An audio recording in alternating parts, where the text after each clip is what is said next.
everyone. I'm here with the Thunderous One to talk about the UK. The UK, as you know, or Airstrip One, as it is more accurately described, is the canary in the coal mine for the West. It is, it is a confluence of communism through the Fabian Society, and of course Islam, and of course it's all the worst aspects of, shall we call it, gay socialism. Let's put it that way. Plus Islam. And yeah, things have not gone well. So, Thunderous, welcome back. What is happening right now? Hi, Lloyd, and hi to everybody that's watching the show or in the chat. Welcome. What's going on in the UK? I think anybody that's watching the media at the moment that can see that the UK is in an organised chaos at the moment. Every day seems to be, if we, I think the only way I can say it or describe it is if we go back to previous shows. I would send you links to things, Lloyd, but I'd be sending probably enough to cover a show that was once per month. I think I think we're getting to the point where we're getting enough material for a show every week. Such is the number of events taking place in the United Kingdom. Yeah, things are definitely not well. So, yep. So, hello and welcome. Just Janice, Anthony. Hello there. Good to see you. Yeah. So, let me show you guys something. This is something that may prove interesting. The last six UK prime ministers failed to serve their full term, which means the last six UK prime ministers were kicked out or had to abandon their post or resigned in less than the standard full term. And if Keir Starmer resigns soon, or perhaps even tomorrow, as some news reports indicate, he will be the seventh UK prime minister to quit before he's even served his full term. And the last UK prime minister to serve a full term with a single party majority was elected 25 years ago in 2001. That would be Tony Blair. Now, I think we can take away from this that the UK government is dysfunctional, completely dysfunctional. And it is time to restore Britain, you know, because it is time to make Britain great again. Your thoughts on that, Thunderous? Well, it's interesting to note that six have failed to fulfill their full term. Didn't realise that, but for me personally, I see things in a different lens to yourself, Lloyd. I see these things as being by design, no accident. I think that these prime ministers of late go in, they do something, they enact something, they implement something, and then they leave, and somebody else takes over, almost like a distraction. So I don't, at the moment with the Keir Starmer, we've just had, for example, the court case with the guys that firebombed a house and a car that was linked to Keir Starmer, but the boys apparently, allegedly, were financed by Russia and Putin to do the attacks that they did, which is interesting because as a 58-year-old man, I remember when Russians, if they had something to do with removing politicians or attacking politicians, they would use umbrellas with poison ball bearings on London Bridge. Or then was it plutonium in cups of tea? And then there was the incident with the toxin that was sprayed over a father and a daughter. Was it Stripple? Something like that, whatever it was. So I don't believe the narrative there. I think the narrative is a bit of a distraction. But still, it's not a good look. I mean, imagine every 2 years there's a scandal of some type, or there's some kind of national emergency or some such political incident, scandal that forces someone out of government. I mean, you're about to have the seventh in a row. Yeah. I mean, this is an indication of a problem, regardless of what the reasons are. It is an indication of an unstable government. It's an indication that either the government are completely incompetent or they're being run by people who are, shall we say, not the people you think are running the government.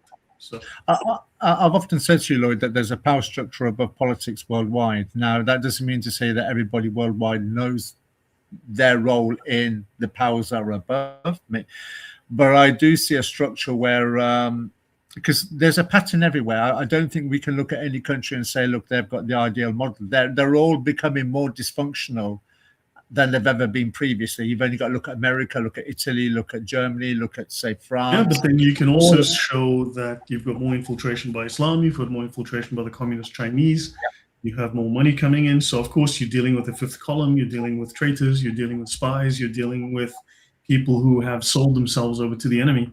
So, of course, I mean, and that's what the enemy does.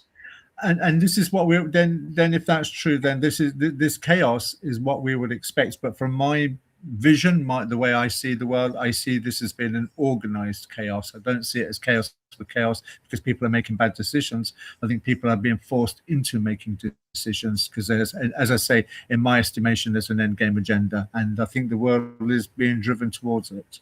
Yeah, it's obvious. I mean, you've got the collusion between Muslims, you've got the collusion between them and the socialists, things like the Fabian Society, and of course they both ultimately are anti-Western, anti-Christian, and yet once they gather some sort of power, they're going to be at each other's throats.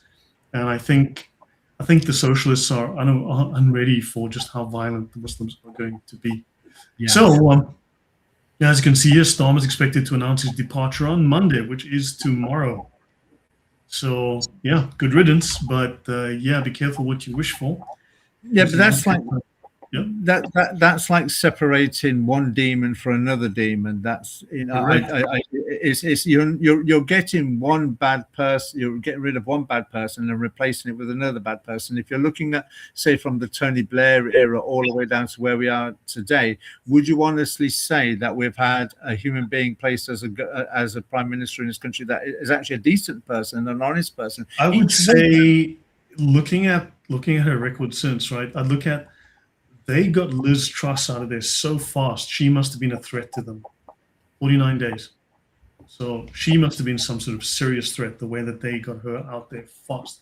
She clearly wasn't going to play ball, but she was perhaps unready. So, but if that's the case, as an example, if that's the case with Liz Truss, that shows you where the real power lies then. If they, as you said, they got her out after 49 days, meaning there's a cabal, deep state that orchestrates it. So maybe, I think possibly with Liz Truss then, it could have been like a JFK situation. Probably knew that the whole system was corrupt, but I'll wait until I get into power. When I'm in power, I'm going to be in a position of immunity so that they can't get at me, and then I'll make reforms as I see fit. Yeah. Not realizing that the deep state set an example with what he wasn't assassinated. For me, he was executed. It reminds me of a gag once used by Bill Hicks, where he said that every new president that's elected in America is normally taken down into a room, and they show the execution of JFK from another camera angle, and then they rub their hands and say, "Right then, Mr. President, any questions?" Now, that's a joke from many years ago, but and from what you've just said now about deep state, I find it very difficult to separate the two, that there is something bigger behind politics that is controlling the whole world scene. Yeah. Now, one question I wanted to ask you, though, and I did send it to you in one of our private chats. I don't know if you had the time to look into it or read the question, and that was Robert Smith, who was one of who was the Labour leader before Tony Blair. Was he a Fabian? Because I find it, if he's not, it's interesting that if he wasn't a Fabian, that he was only Labour leader for 2 years, then died of a heart attack. I have no idea. But remember, the Fabians don't necessarily encourage you to join them.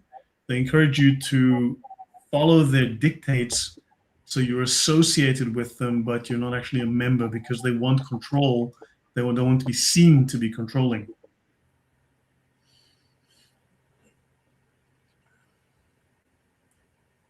You there, Thunders? Yeah, no, I obviously they don't want to be seen as. You mentioned that the Fabians want people to be on side, but not necessarily to be members, because they want deniability. So I don't think so.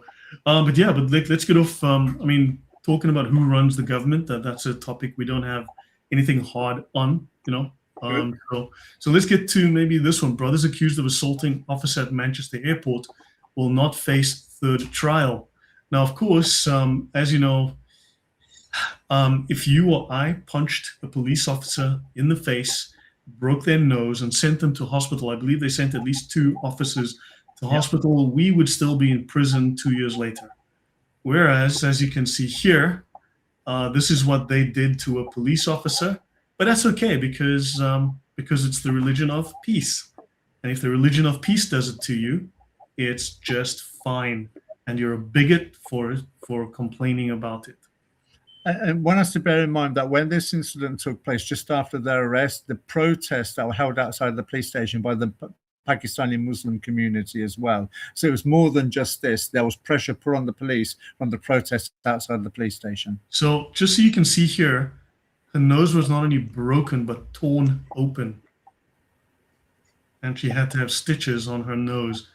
Now, I'd say that is grievous bodily harm, but grievous bodily harm while Muslim is legally acceptable in the UK. So this would be one of those interesting situations, because I don't know if we're going to be bringing it up today, but what's taking place in America with a Carmelo Anthony affair, where they were talking about how many people on the jury were actually were actually black, and then suggesting that the jury were prejudiced because Carmelo Anthony was black. That story is a different thing, but it was interesting that question was raised over in America. It'll be interesting to see, well, how many members of the religion of peace were involved in the jury on this one. I wonder, in the Carmelo Anthony trial, in fact, black jurors were selected. However, don't forget, this happened in a majority white neighborhood. Yeah. Black jurors were selected, but they openly said they would not, under any circumstances, find a black brother or black person guilty simply because of the color of their skin. They were immediately biased and prejudiced just on the basis of he's black, therefore he's innocent.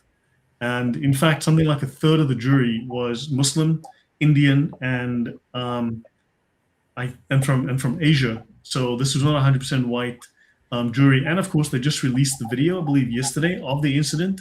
Yeah. And the camera footage was released, and claims made about he was jumped by 5 people. And so none of that turns out to be true. So all of these stories are falling apart. But of course, it's a tribal thing. You have us versus them. And unfortunately, if you are a Westerner, you need to understand the third world mindset. It is tribal. It is very clearly us versus them.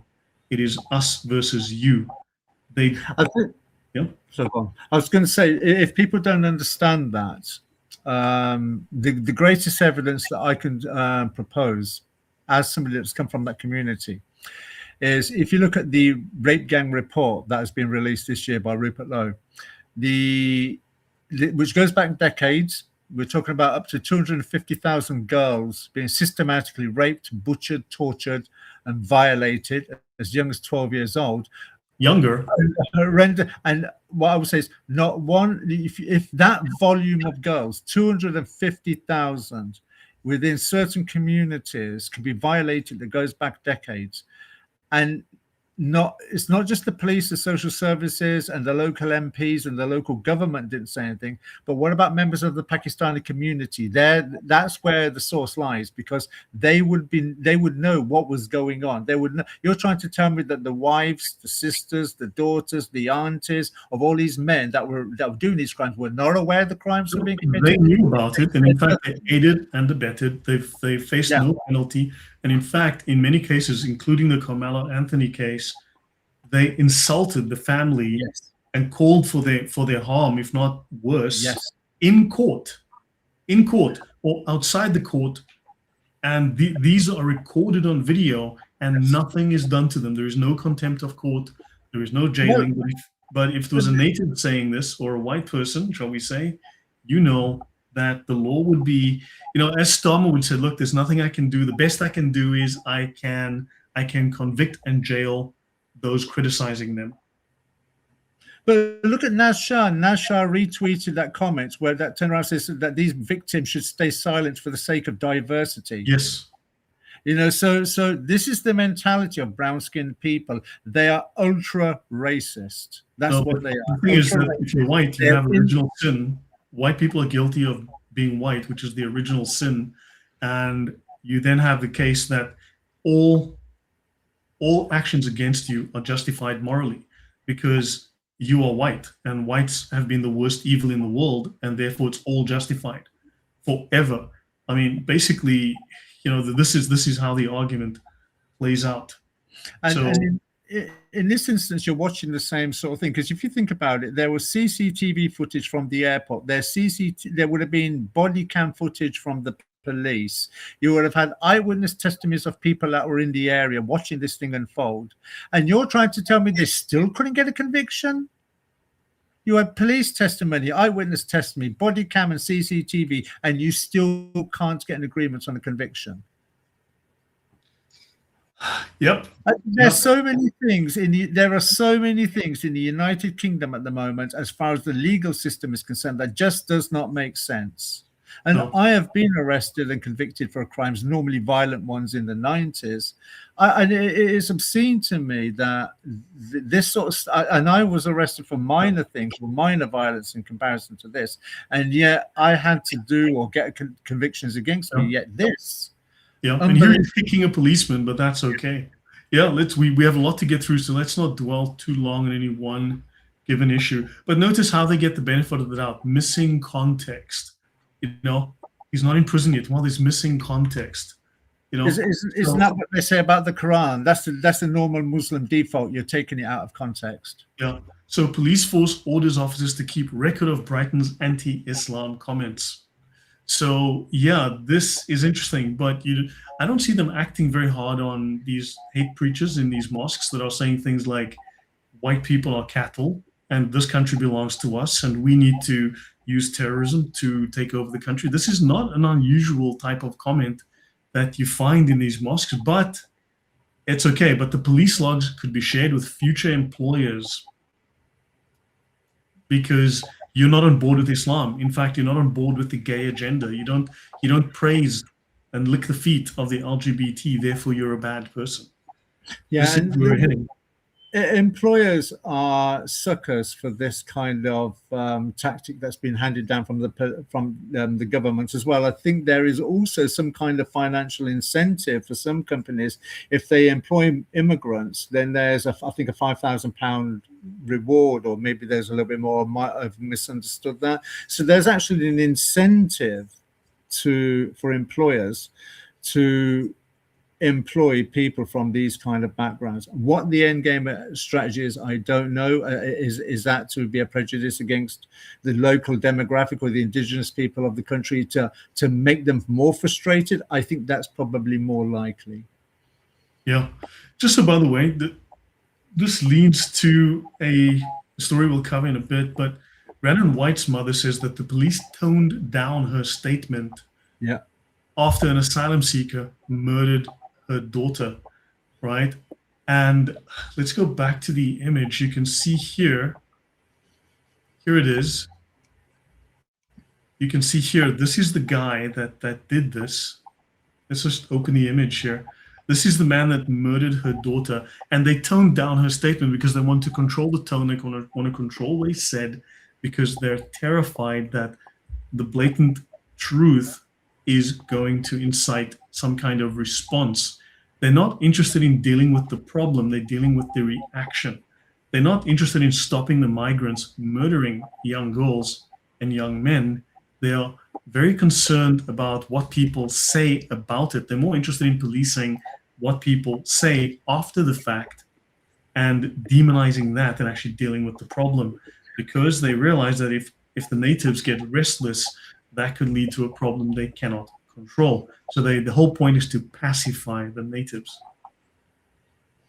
That goes into the two links that I sent you earlier on today, where when these things are taking place within the United Kingdom, there's a PR management company getting involved in order to put out certain comments and reaction points to, as you say, tone down. Because when I found out about, because I learned about the PR companies getting involved with these things with the recent crime that took place in Portugal with the Madeleine McGann situation, where they have a PR company by the name of Bells Pottinger.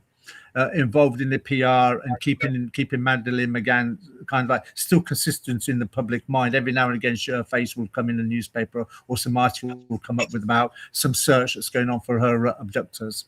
That being, what I'm trying to get at is that obviously they've extended it down to other crimes as well, where they see fit that needs to be a PR company to go in there and try and shape up the narrative so there's not a backlash. But what's interesting is if anybody's watched, say, politics in certain spheres, they use certain, say, repeated buzz phrases for a period of time, like bad apples, or that was a bad apple, this is a bad apple situation.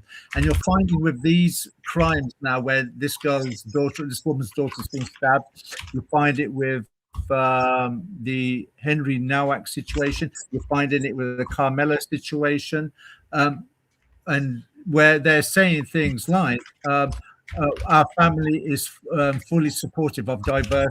We support diversity. We don't want anything to happen to the immigrant community because they contribute so much to the wealth of this country, or they contribute so much to the NHS, all these sort of things. So, but my response is, if you go back to the Bible times, especially the book of Exodus, when manslaughter took place, there was a thing called the city of refuge. So if you accidentally killed someone, there was a thing called the avenger of blood, which is the family relative was entitled to take your life. So what you had to do if you accidentally killed someone was to flee to the provision of the city of refuge, and you had to stay there until the high priest of that city died. That was the process that God put in place. And that's in the book of Exodus. I'll get you the reference if you want.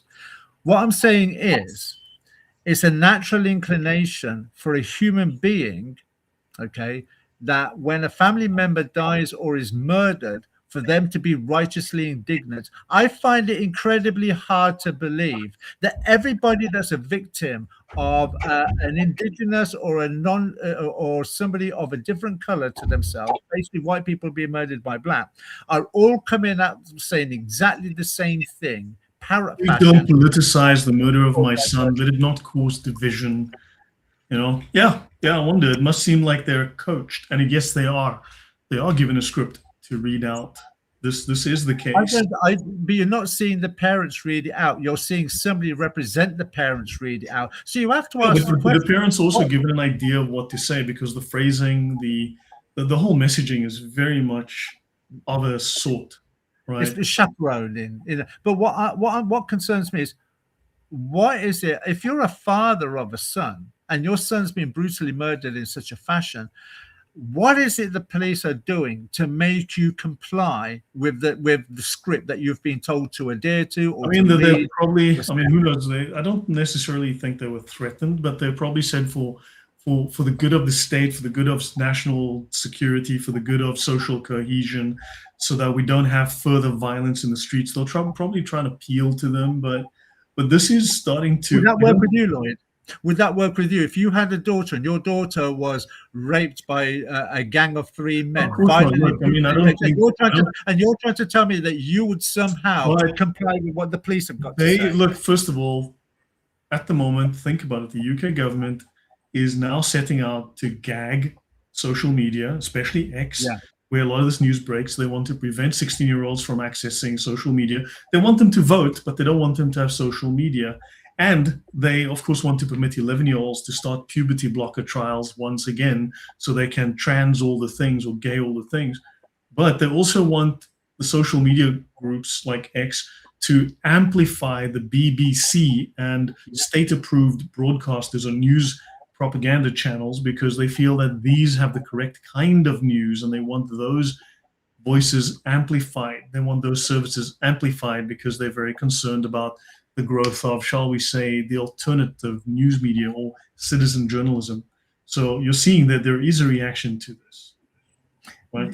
Just for those that are interested, I've managed to locate the scriptural references, Numbers 35, 6 to 32. So Numbers 35, 6 to 32 is where in the book of the book of Numbers talks about the cities of refuge and the provision that was provided under the Mosaic system.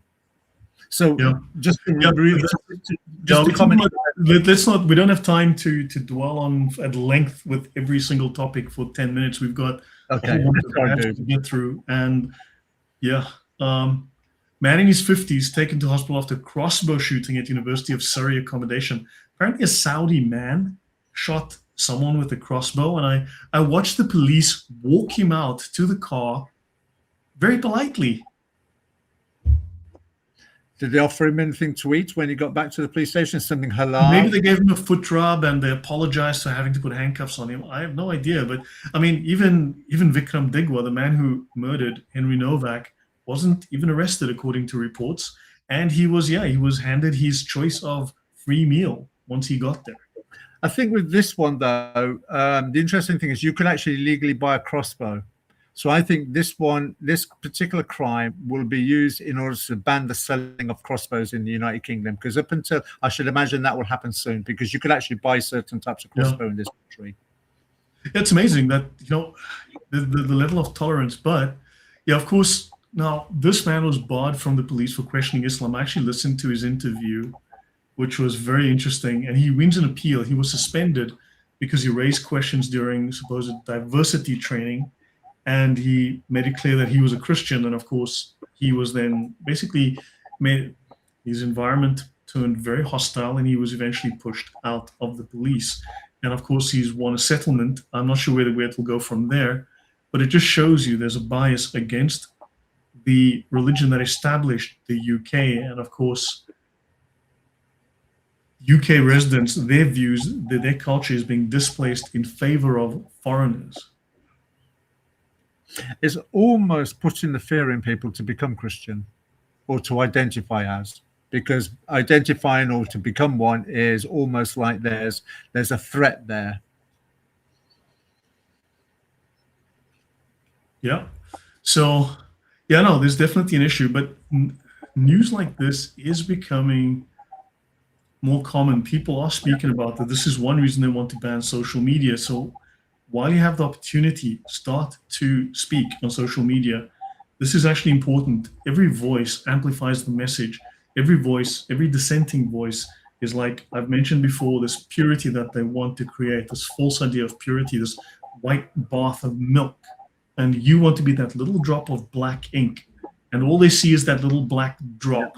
And you want more and more of these black drops. And eventually those black drops simply tell everybody who's looking that, yeah, the story of the purity is false.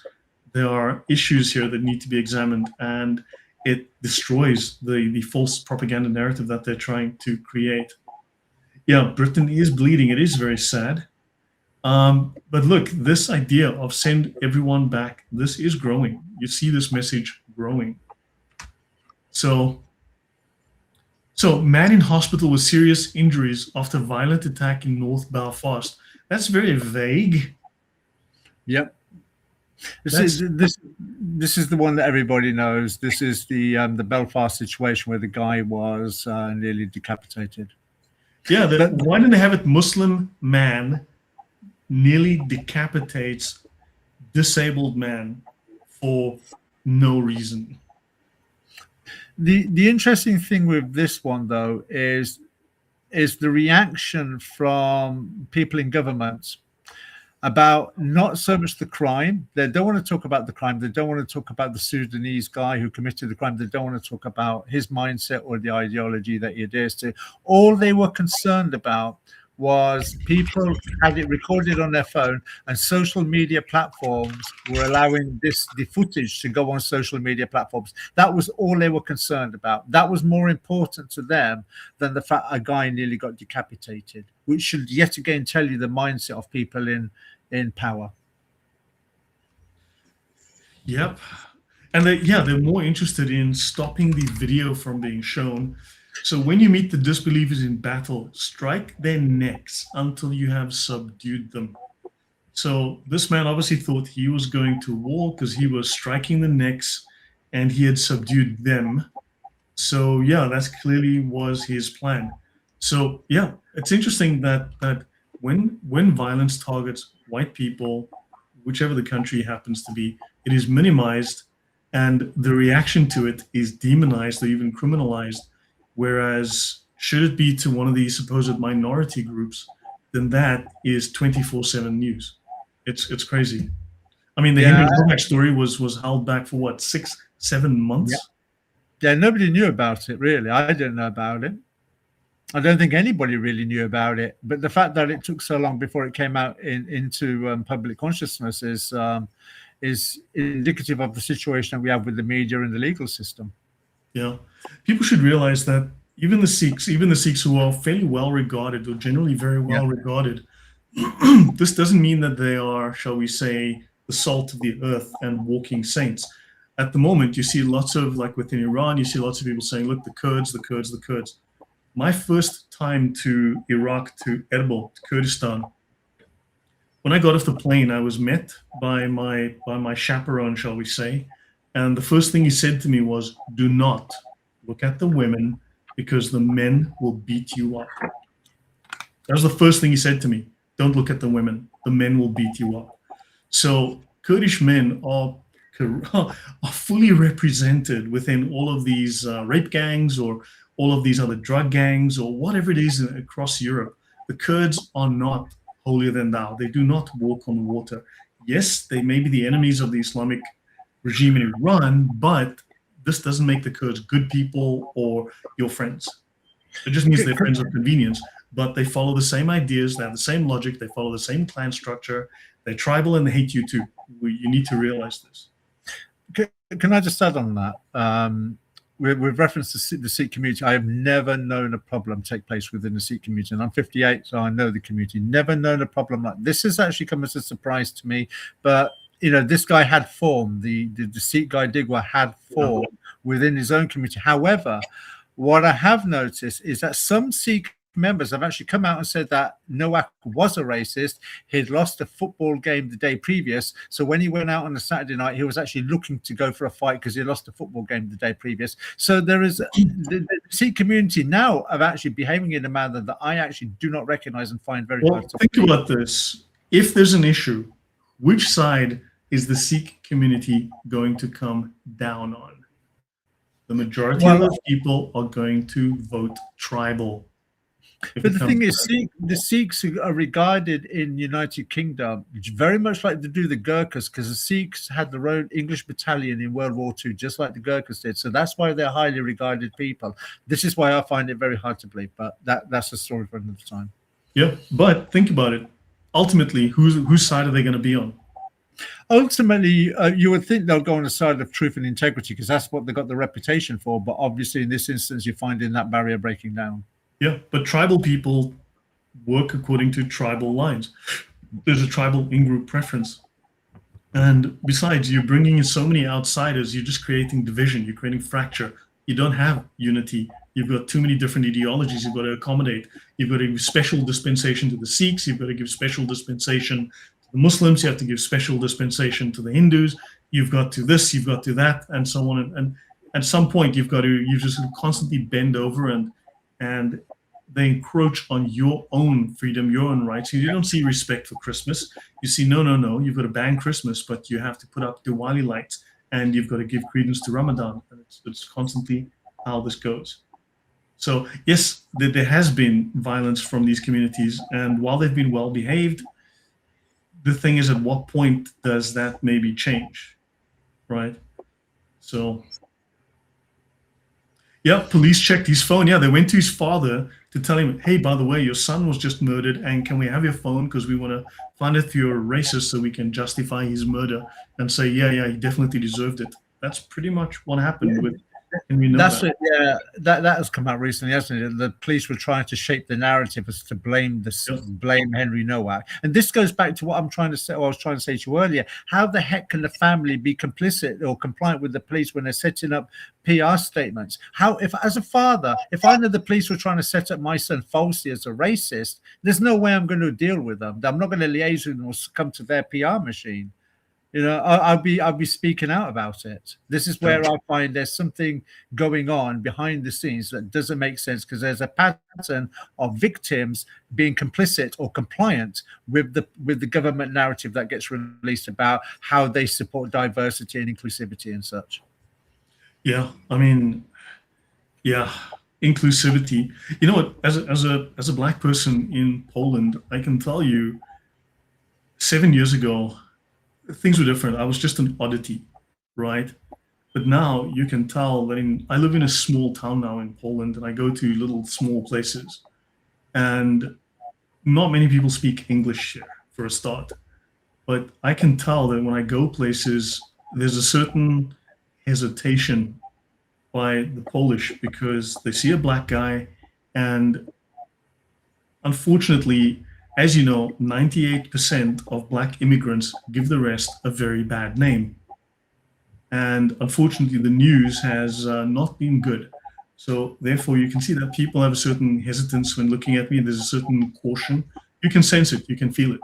They look at you. Are you one of them? You get that feeling now, which is very unfortunate. And this is not going to go well. In fact, today I saw a video of Poland, of a Muslim family in a minivan wanting to pray in a public place. They took their carpets out. And they started wanting to pray, and a Polish guy ran up to them, or walked up to them, and started screaming at them and told, "Hey, this is Poland. Get lost.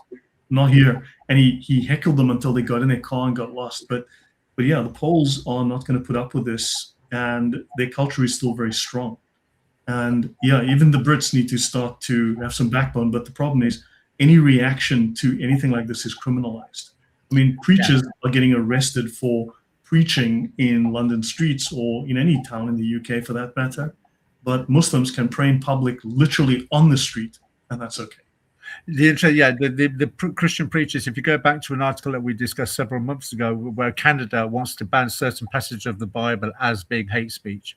Now, that's very subjective, because who is to determine if you're going to make the Bible a hate book, then that pretty much means you can't quote it. But that's the direction that Canada wants to go in. I can probably supply the reference next time. But what Janice is saying, Quran, are they planning to ban anything from the Quran?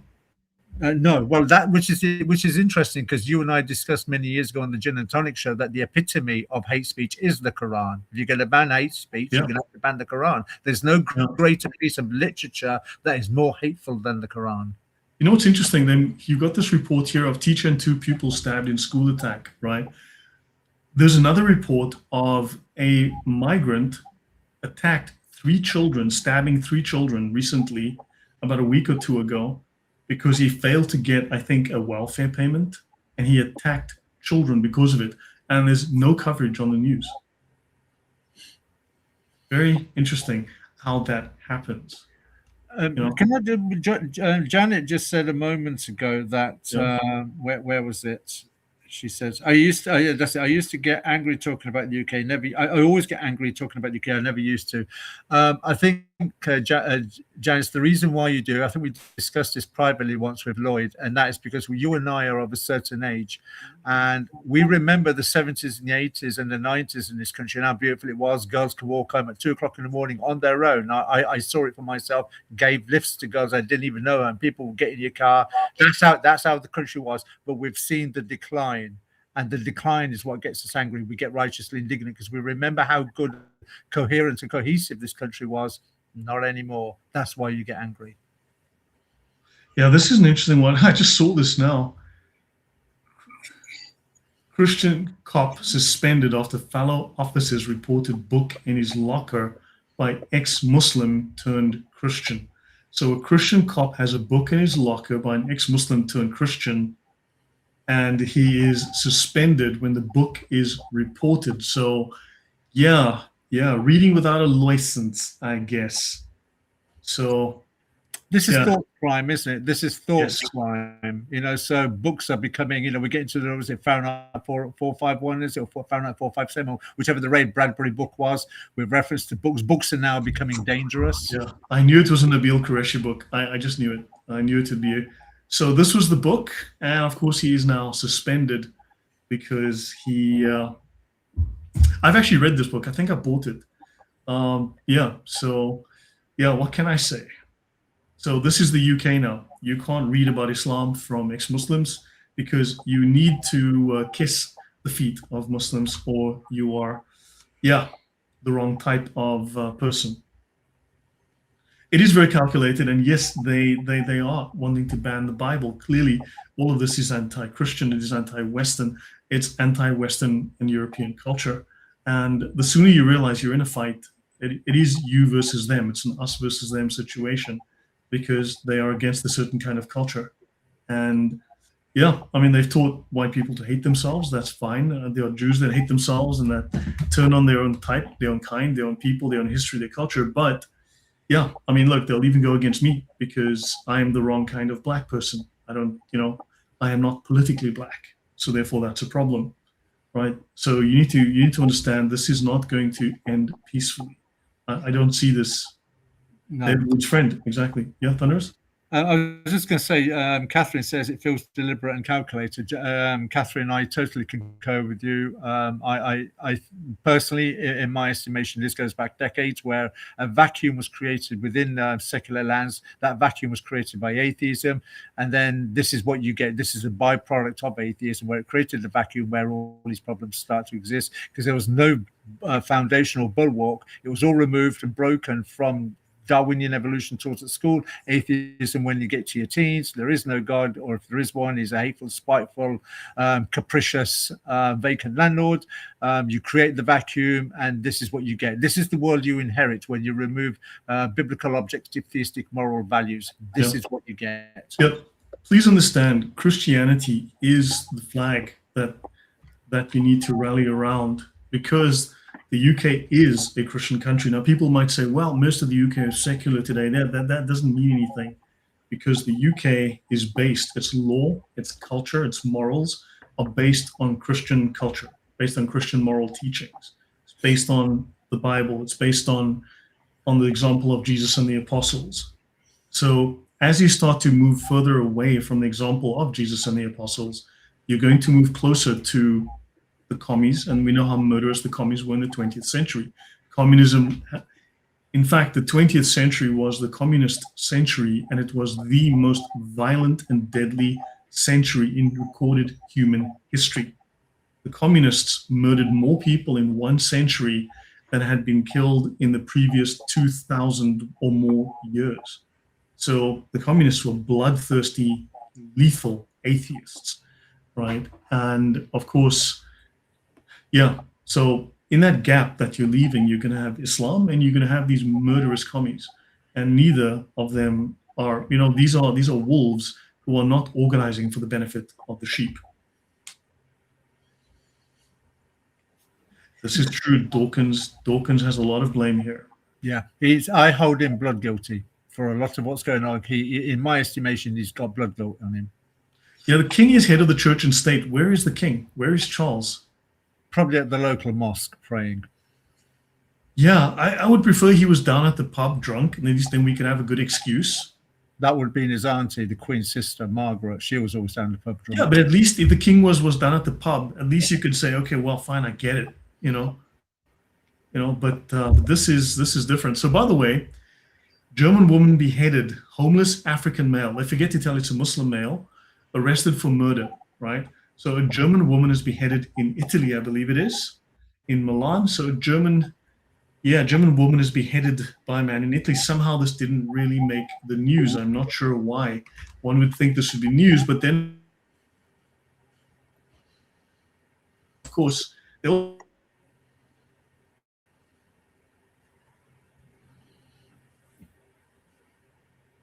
application had been rejected. And yeah, he goes, and boy, you can tell just from the look on his face, he's evil. How do you know that? Because he's white, and therefore it's okay to murder him. And don't look back in anger. And oh my God, are you trying to start a backlash against all the peaceful Muslims? You racist bigot, you. I didn't know about this story. This is news to me. Yeah. So look, at the moment, I think genuinely people, if you look at the Carmelo Anthony saga, you look at Henry Novak, you look at what happened to this man in Scotland who was nearly beheaded. The word Islamophobia is no longer carrying the kind of weight it used to, and we need to push back. You need to have your own, shall we say, propaganda terms. You need to have your own powerful rhetoric to use to push back. And what seems to be a very useful term is to say, I have black fatigue. It's not racism. No. It's black fatigue, right? It's not Islamophobia. No, it's Muslim fatigue. we have Islam fatigue.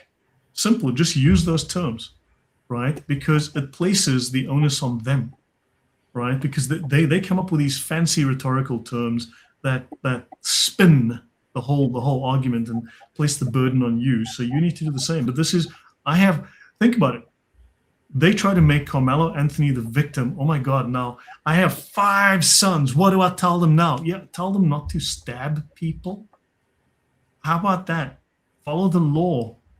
Don't don't trespass and then fail to leave when asked to leave politely 15 times, and then threaten people with violence and then murder them for basic contact.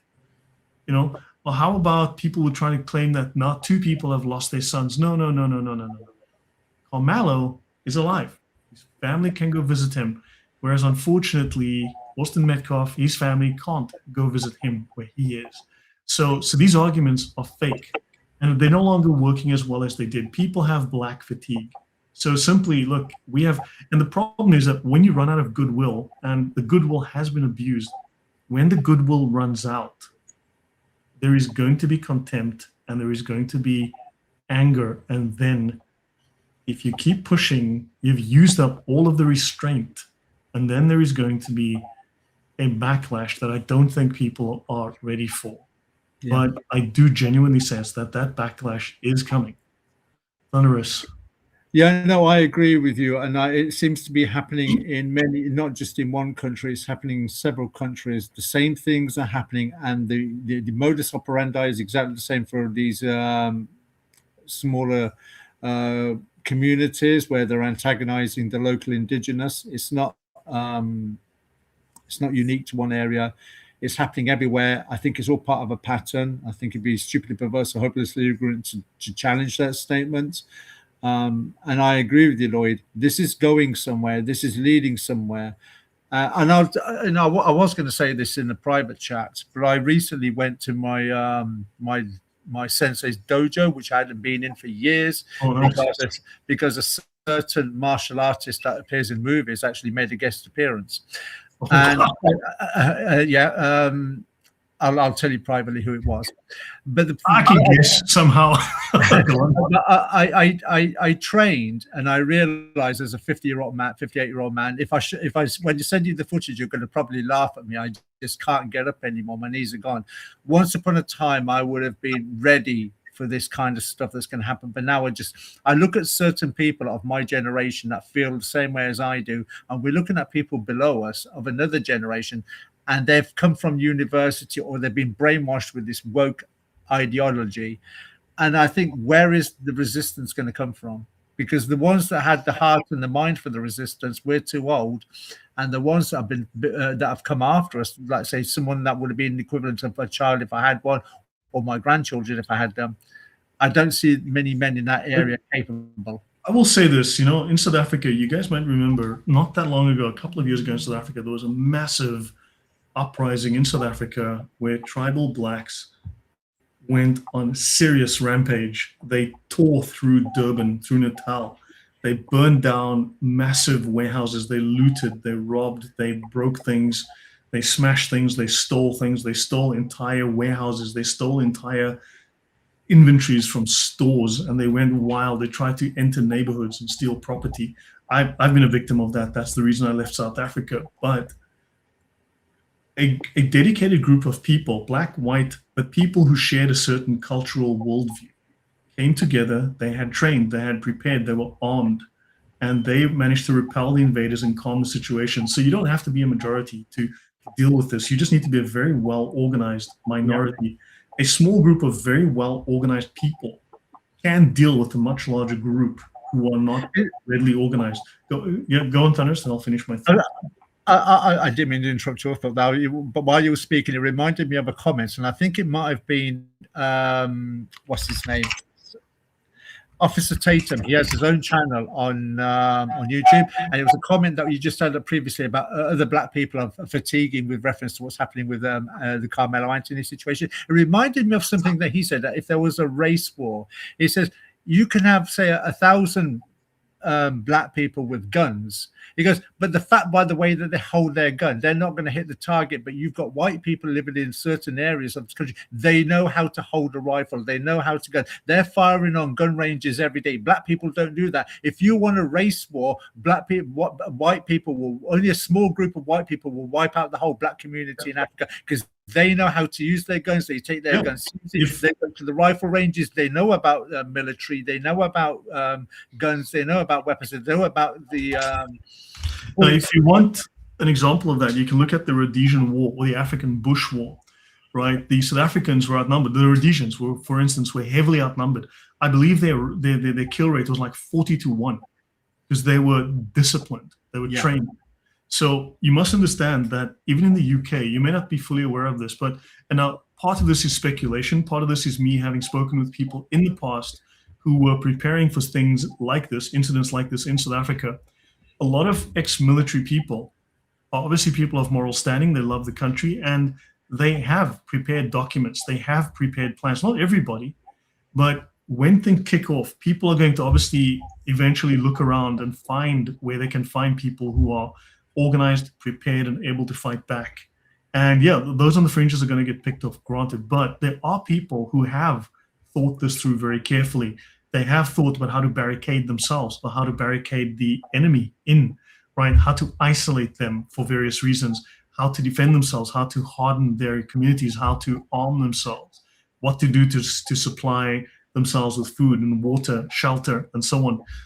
The UK, I can assure you, there are people who are busy thinking about this, who have thought about this, who are quietly organizing and getting ready in their communities.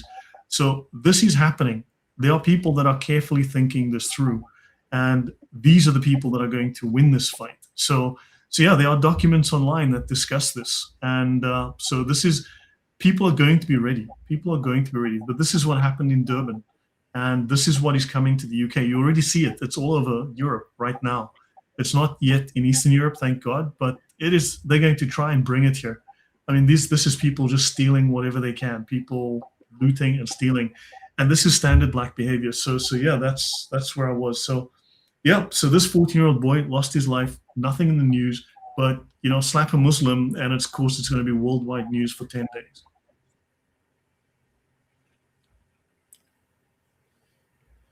And this guy was Palestinian, by the way. It was a Palestinian asylum seeker who murdered the 14-year-old and beheaded him.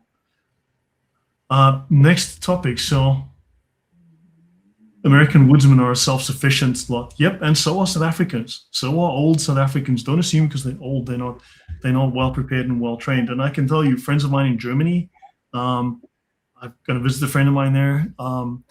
I know that amongst that community, having spoken to one or two people, a lot of people are getting their hunter's licenses, and they get trained. They train their sons get their hunter's licenses. The whole community gets the hunter's license.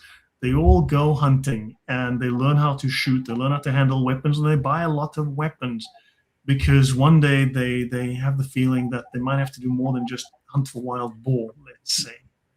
So any thoughts, Thunderous, before I go on? No, I think what you're talking about there reminds me some episodes that were on TV in the 90s that sort of almost mocked the American rural areas where they portrayed certain types of Americans as being hicks, uneducated, just fascinated with rifles, and they went onto certain farms. And there was one farm, he actually had, I don't know how you describe it, but he had the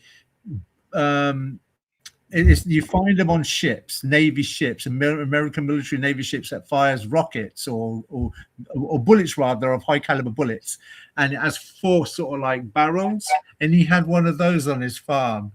Wow! Preparing for one. You find men with machine guns that you find on helicopters actually on their farm. So everything that you're saying there, when it comes down to it, some people, as you say, some people are actually in America preparing for like an Armageddon. That, you know, they stockpile foods, they stockpile weapons, they stockpile munitions. This isn't some kind of fantasy talk that you and I are having now. This has been documented on BBC TV. No, those are preppers. I mean, those are preppers. But in the UK, it's happening all over Europe. People are thinking and talking about this. Yeah, this is a genuine issue. Yeah, but we still got a lot of tabs to get through. So 3 teenagers arrested over death of man in Essex. Boy 14 among 3 people held. Now, you know what? With the incident that happened now now just today, I believe it is, when a white man, we know this for a fact because it came out within about 10 seconds. But of course, when the race is withheld and the names are withheld in the press, we obviously know that it's a person of color and usually a person of the Allahu Akbar variety. And this is stochastic terrorism.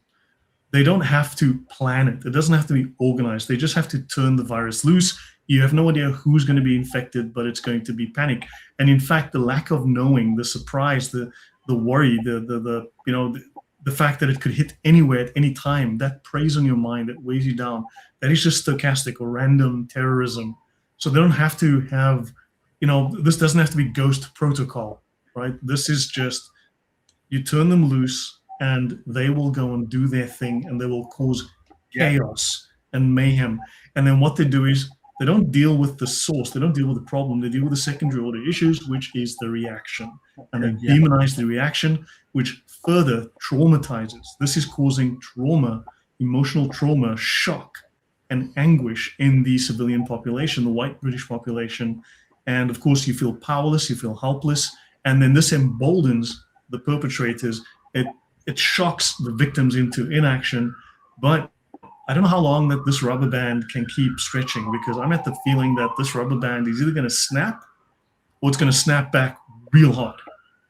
It's interesting. Would you say that that's part of the Hegelian dialectic then, that they create the problem, they wait for the reaction, then they offer the solution? So as you say, they turn it loose, some kind of mayhem takes place, they wait for the public reaction, and that public reaction is where they come in with an offering of a solution. But that solution might not necessarily be for the betterment of the indigenous. That solution might be more laws that tighten the grip on the said indigenous that are affected by the actions of these people. That's where I think it's going.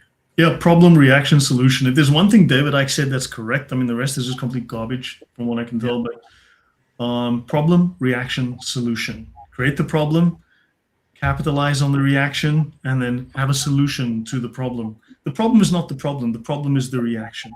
Sergeant Grinch says, I'm physically no longer able to defend myself. I still have steady hands and strong trigger fingers. That's good. So keep those trigger fingers strong, Grinch, but also you've got years of experience. So you can think, you can write, you can talk, you can teach, you can mentor. I think those are important things, because, there's an old saying that goes something like, the nation that has, that reveres its fighting men and demonizes its thinking men, right, will have thinkers that are cowards and fighters that are idiots, right? We need to have fighting men that are intellectual as well. We need to have thinking men who are fighting men. You need to have people who are smart as well as dangerous. So we need both of those. And I'm sure you would qualify in that category. So I think you can start to create another generation like yourself, who was raised before everything went woke.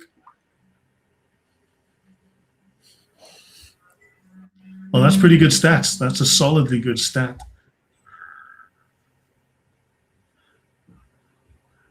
No, thank you, Catherine. So yeah, Thunderous. This is just stochastic terrorism, I think. Oh, yeah. And the Riku unit. This is disgusting. Honestly, this is disgusting. Yeah, that's what we were talking about earlier on, isn't it? It's about creating a narrative and putting words in the mouths of the victims. Yeah. Yeah, Janice says she's good at whack-a-mole. Janice, you'd be amazed that when the men were at war, women obviously had to take a strong role in running economies, in managing things, always setting up defenses. Sometimes the men were away and the women had to take their responsibility. So let's not assume that you come from, think about it, you come from a line of people, you come from a tradition where the men were at war and the women got to work in the absence of the men, right? And the women are capable. Women are capable of organizing, of using resources wisely, of playing a strong role. I mean, we don't know what the role is, but we can prepare, right? We can prepare. We can run scenarios. We can think this through. You come from a strong tradition where people fought back, where people did not surrender, right? You will fight them on the beaches, right? You will fight them in the burrows. You will fight them on the hills, right? So think about it. Churchill is your spiritual ancestor. He's your cultural ancestor. So don't forget that. And I think you need to all remember this, and that Britain at one point pulled together and it overcame, and it can do so again. You are now facing, this is not a crusade, this is a reconquista for all of these countries. You're engaged in what the Spanish did. This is a reconquista. You are conquering your country back.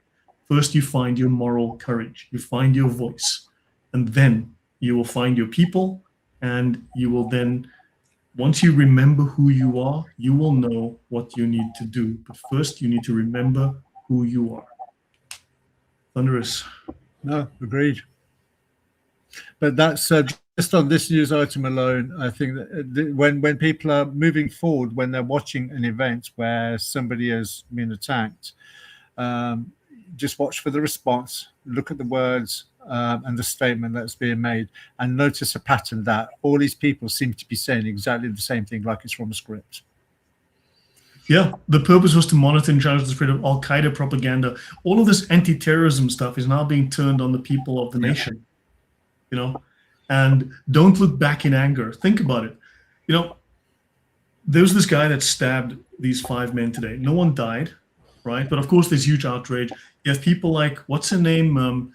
There's this stupid something sheikh. There's this woman that always goes on X. She's a British Muslim. She's Pakistani. And she always has the most horrendous anti-British, anti-white, racist takes. It's not Narinder Kaur, it's someone else, Bushra Sheikh.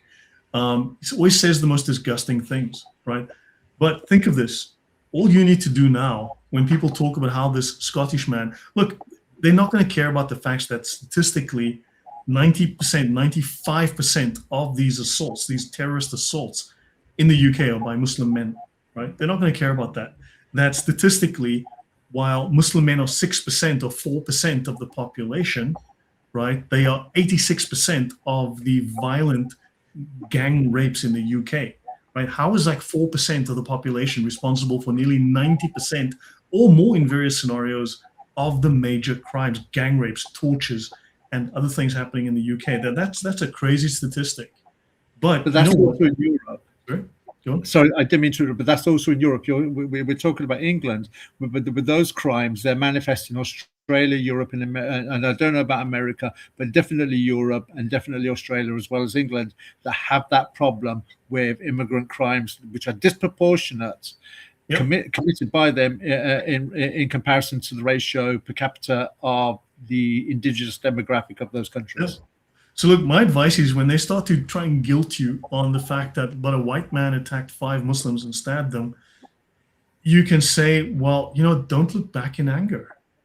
You know, this is just a case of, you know, please don't try to demonize this. And you know, please don't, you know, you can't attribute the actions of one man to an entire community or an entire religion. That would be racist, you know.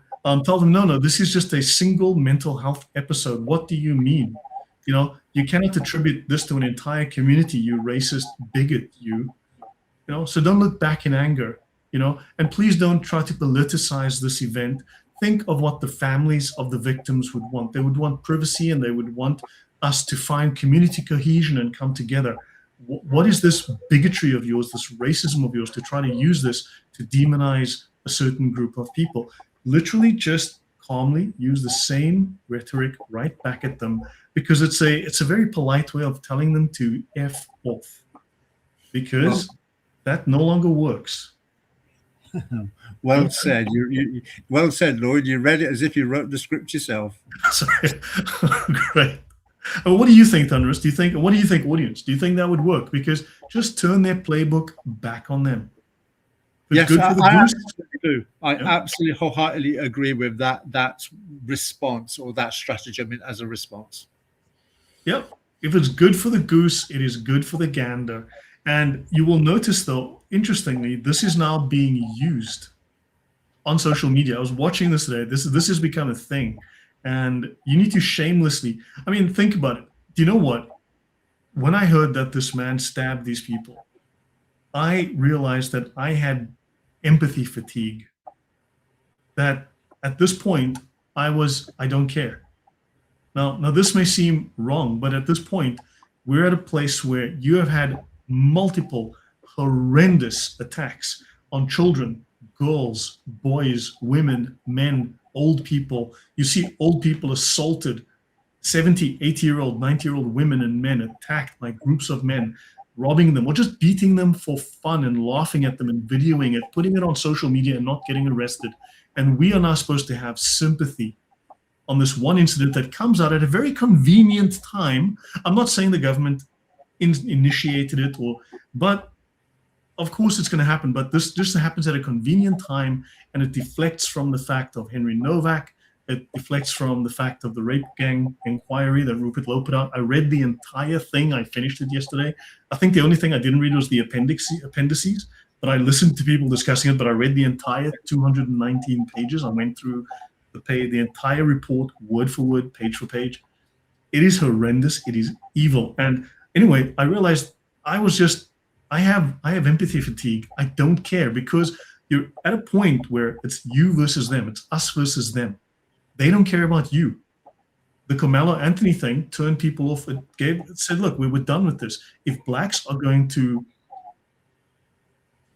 normalize murder, then I'm sorry, we're not on the same page. There is no discourse to be had. And if Muslims are going to constantly demonize people who are angry and shocked at their own natives being murdered in the street, being raped, being attacked, being assaulted, being viciously injured, and then and then your reaction to that is then demonized, you're arrested for it, you're sent to prison for tweets about it, and then you're supposed to show concern for Muslims who are then attacked. You're like, no, this is not fair. This is not an equal system, and therefore I'm going to go with my team. Simple as that. And yeah, I don't have any sympathy for your team. Your thoughts, Thunderous, on that? No, I'm listening to everything you're saying there, and it's very hard to challenge anything of what you're saying. I think the Carmelo Anthony one really sort of like it wasn't so much that there was a core group of black people that were in defense of Carmelo. It was the fact that they were clearly rancid racist. They were willing to ignore the testimony of 17 people, the footage, all the evidence. They're willing to go against it in support of a narrative that white people are the cause of the problem. And it's the same thing. It's interesting that pretty much at the same sort of time as the Digwa situation came out, which is basically exactly the same thing. A white guy was the victim of a brown person killing him with a knife when there was no situation involved where killing him was the logical response to make. And also, remember, they won't release the longer video because they tortured him. He was begging for help. They filmed him. They made fun of him. They ignored him for an hour. Yeah. So, yeah, I just find it, that how your mind is so poisoned that you're willing to go against eyewitness testimony and CCTV footage. And with the situation with the NOAC, it was the evidence on the mobile phone. And I fear for the fact that if they didn't have the mobile phone with the evidence proving that Digwa was actually the instigator of everything, what would be the narrative that we have now? It's the phone that basically got him off. Henry was begging for them to call an ambulance for over an hour. And they ignored him. They made fun of him. They humiliated him. So the whole family is complicit in murder. I don't know why they're not even pressing charges against his brother, who conspired and colluded, who aided and abetted a murder. It's crazy. So now, besides, look, it's a matter of just common sense survival at this point. If you want to survive against the evil that is currently oppressing you, then you're going to have to say, well, look, you have to make a decision. We are the natives of this island. We are the owners, the spiritual ancestors of our forebears. We are the genetic, the rightful heirs of the island. And our morality is correct. We believe in it. It is correct. And we don't want this evil to prevail. So you need to decide, this is evil. And if you don't want it to prevail, you need to oppose it and make a decision. This is not about now Yeah, so therefore it is us versus them. They have forced you. The thing is, you're not morally wrong to defend your life. You're not morally wrong to defend your culture. You're not morally wrong to stand up for what is good and what is true. Agreed. Because you know that you didn't take the fight to these people needlessly. You didn't take it to them for no cause. You were forced there. And they have forced you there. So you have a moral right to now defend yourself. Yes, you're going to face demonization. They're going to minimize the moral position. They're going to try and claim the moral high ground, but they are losing that moral high ground. I think I think something else as well. Yeah, for those who believe in the biblical narrative, there is a perception that Jesus was a pacifist. Jesus was absolutely not a pacifist. Yeah.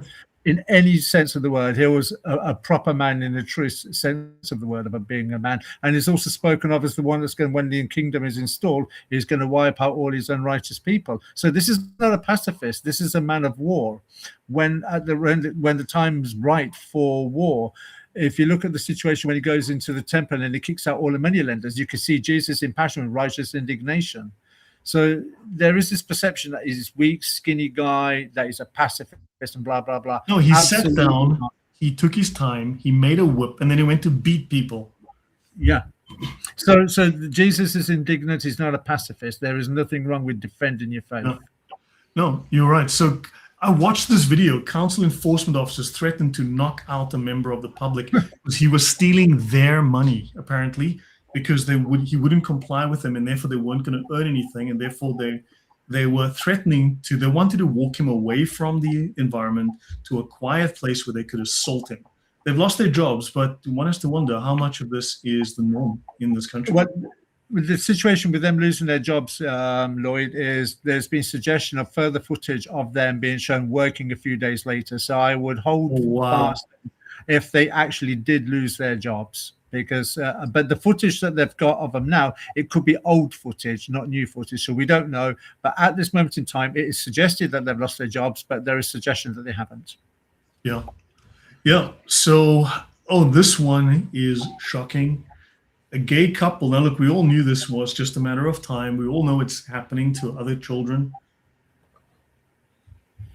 The gay left, my bad. But you have the gay right as well, which is kind of, it is being tolerant, and there's also then turning a blind eye to certain things. But the gay lobby, big gay, redefined marriage. They simply presume that marriage is just people in love and they want to be together. No. Religiously, we defined marriage thousands of years ago as a sanctified union by God of a man and a woman who join together to form a family and who have children.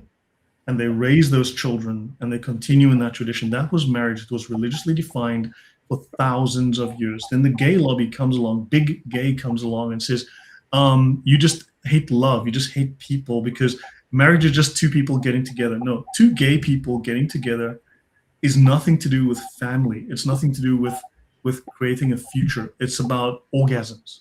These are just orgasm chasers. This is just people who want to get their rocks off. It's as simple as that, because they can't have kids. But of course, so what they need your kids. As you know, there's the whole San Francisco gay choir that was singing the song that included the line, "We're coming for your kids," and they mean it. And here they adopted a boy, I think it was 14 months old, and they murdered him. The health services ignored the bruises, the damage to this boy, to his rectum, of course, the bite marks on him. They were biting him in various places. They were abusing him. They were doing things to this child that are indescribable and videoed it, Lloyd. I want the death penalty. This deserves the death penalty. What Vikram Digwa did deserves the death penalty. I just want to say that the fact that they filmed it means that there's an audience there. We know that there was the BBC news presenter Hugh Edwards that got caught and only got a suspended sentence for downloading, I think they call it category A child porn, which is the hardest type of pornography you can download of a child. Okay. So there is an audience out there. There was something I learned many years ago, which is what's known as the Soho effect. And the Soho Yeah. effect means that if Soho would not exist, lest there be a market for it. So people wouldn't be videoing themselves of violating children if there wasn't an audience there to serve those videos to, or to Who may have serve. been paying for that privilege. Yes. So this is it. We know people in the Labour Party, because I'll provide you a list of some 50 Labour MPs that have been caught Yes. downloading child pornography. Then we've got people in the BBC that have been caught downloading child pornography, and certain famous personalities downloading this. And I reiterate this and again, there is something chronically wrong on planet Earth, because this is all too often. I think that this is a serious problem worldwide, because there's also situations in the Ukraine war where reports have gone where children have gone missing as a byproduct of the Ukraine war. There's 200,000 children that went missing over Biden's presidency in America with the Mexican border. We've got children in our own country that are going missing on a daily basis, yet the only one you ever seem to hear about is Madeleine McGann. So I estimate that there is a serious problem worldwide with reference No, to... there is. And here's the thing, though. Everyone lost their minds over Epstein, right? Epstein trafficked maybe, I don't know, a few dozen. I have no idea what the number is. I can't remember. Epstein maybe trafficked a few dozen, maybe a few hundred girls. Now you've got these Muslims who are known since the 1950s that have been trafficking at-risk white English girls. And the extrapolated number, they estimate 250,000 girls, right? Some of them raped by 600-700 men over the period, right? Multiple times, right? This is not the number of times they raped, just the number of men who raped them. And these by Muslim men. So you're looking at a scale that is well beyond what Epstein did. Looking at a scale that is, and here's the thing, these are Muslim men who would phone their brothers, phone their uncle, phone their cousin, phone their neighbor, call their roommate, and 20 of them would show up, and they wouldn't let the girl free. No, they would join in, and then they would sell tickets. They would set up a schedule, and men would pay and come to visit, and they would kidnap these girls. And this is Islamic rape on an industrial scale. It's sickening. And so Epstein pales. Don't forget the wicked, torturous things they did with burning cigarettes on them, using things like baseball bats and cans and bottles, where bottles got broken inside girls, where girls got pregnant and they were going down and having abortions. And so the medical, the NHS knew about it, the police knew about it, the social services knew about it, the MPs knew about it, and the local councils knew about it.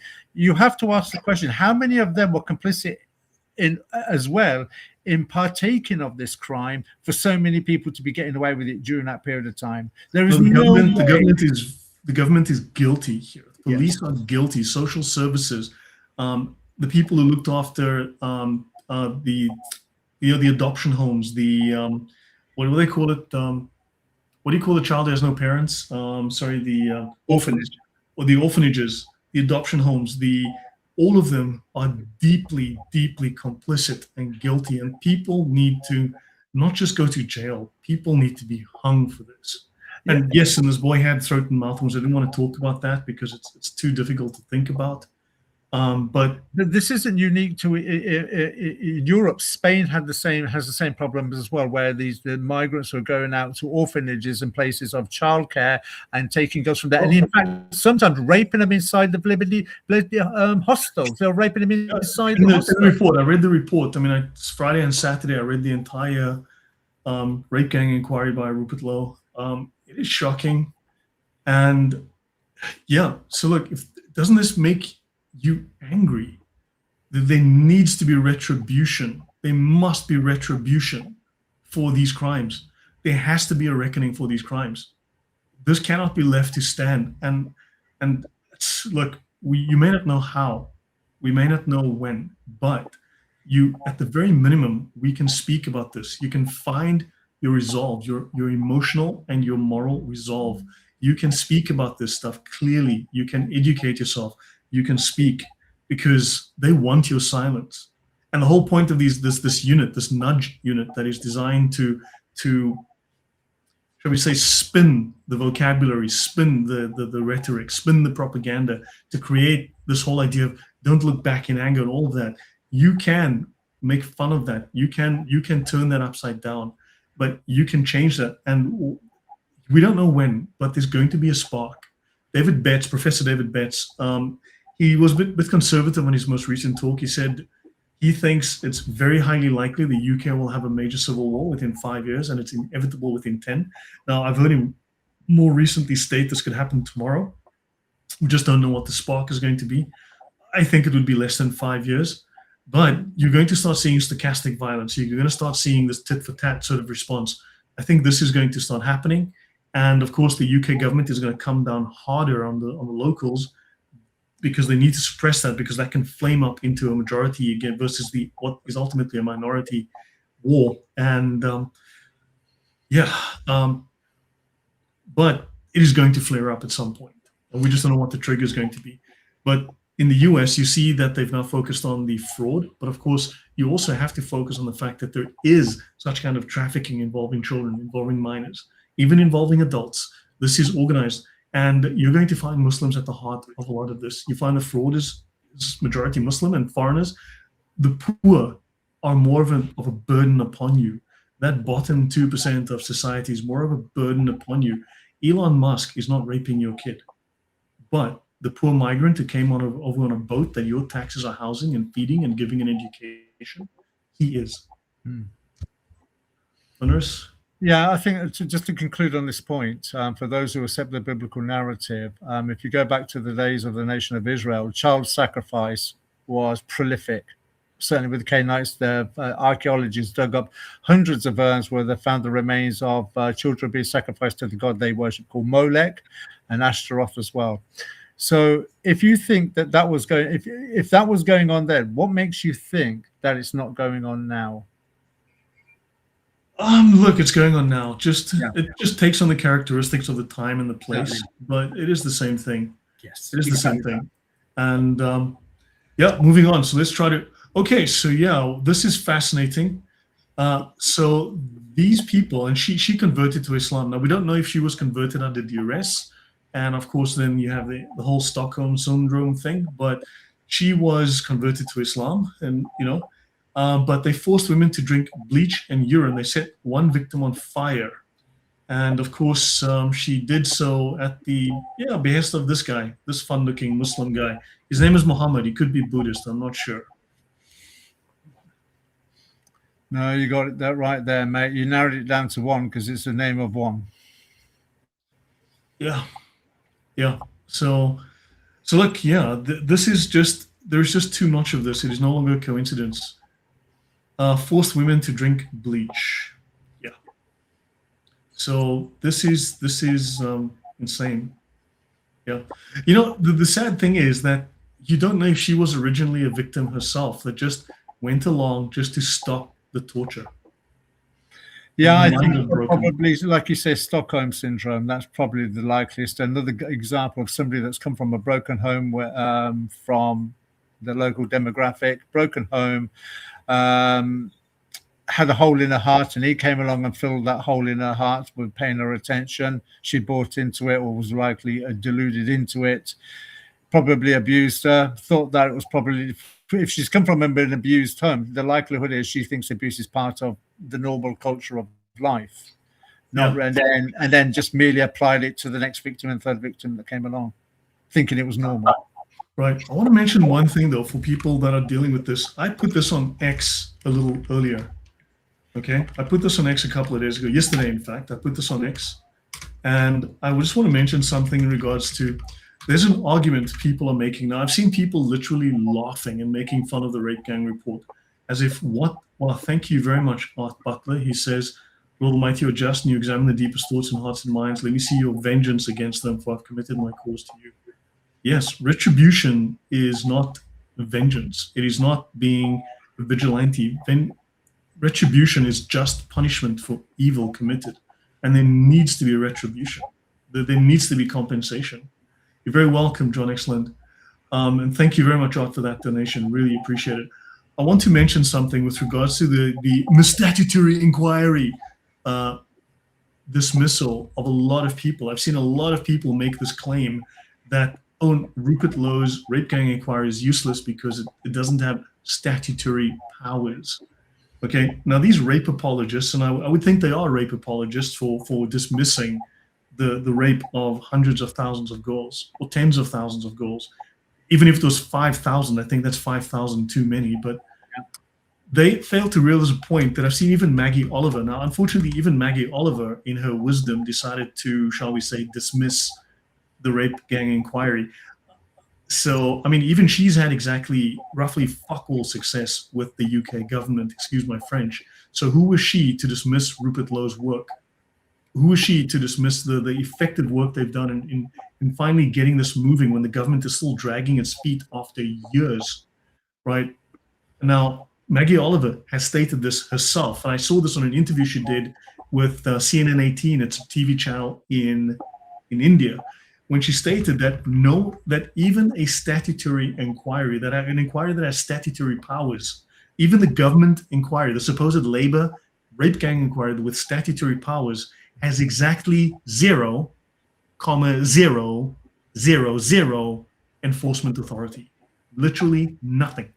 It has exactly as much teeth as does Rupert Lowe's report. But at least Rupert Lowe's report is done, right? So no inquiry, statutory or otherwise, has the power to force the government to implement its recommendations. Think about it. There was an inquiry a couple of years ago that was done, the J report. How much of that has the government implemented? I can tell you, fuck all. Mm-hmm. Exactly nothing. They've done nothing. Right now, Rupert Lowe's report is and was necessary. This horror has to be exposed. So under the UK's legal framework, and this was a much longer thing, I had to just pare this down because it's actually quite detailed. There's the Inquiries Act of 2005. An inquiry is an advisory body. It finds facts, it establishes blame, and it offers a roadmap. So once the chair delivers the final report, the inquiry legally ceases to exist. It has no enforcement mechanism. It has no policing power. It cannot take the government to court for non-compliance because once the report is delivered, the inquiry is then dissolved. It then no longer exists. That report goes on a shelf and it is forgotten. In fact, it probably goes on the round file under the desk because they have a little round blue file under the desk and that's where the report goes. So if the government can ignore the final results with literally zero consequence, why are these people quibbling, right, over making a grooming gang inquiry statutory? Because the statutory authority of a statutory inquiry is zero. So the information needs to be put out and the court of public opinion needs to decide. They are terrified of the backlash when the English patriots finally rise up. Your thoughts, Thunderous? No, I agree with you and everything that you're saying there.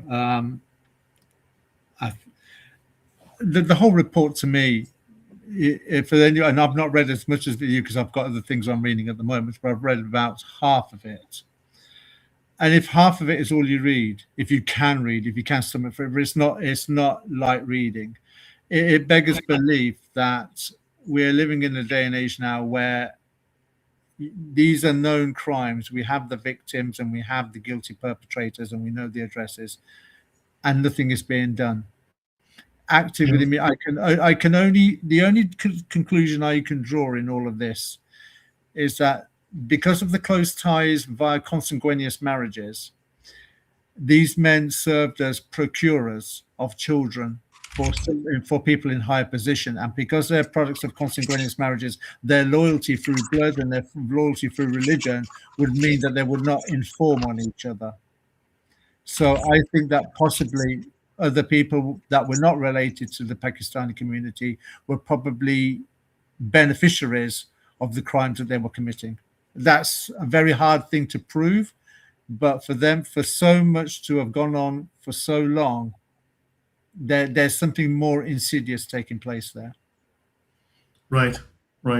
Also, by the way, the UK government has now apparently opened at least 8 old inquiries, right? So several cases have now, in the wake of the rape gang inquiry, several inquiries have been reopened, and they now need to go back and charge people. They now need to go back.